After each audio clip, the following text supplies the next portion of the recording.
Hello all.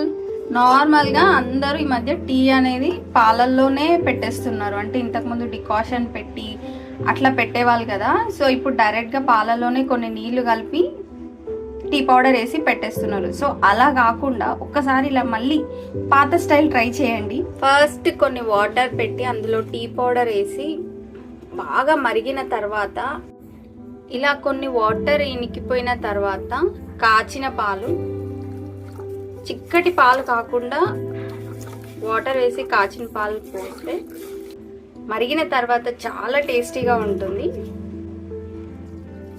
Try చేసి చూడండి. ఎండాకాలం టీ ఏంటి అనుకోవచ్చు, బట్ టీ లవర్స్కి కాలంతో పని లేదు, ఎప్పుడు టీ తాగుతూనే ఉంటారు. అండ్ ఇలా ఒక్కసారి ట్రై చేసి చూడండి, చాలా చాలా చాలా బాగుంటుంది. మరిన్ని మంచి వీడియోస్ కోసం నా ఛానల్ని తప్పక సబ్స్క్రైబ్ చేయండి. Thank you so much.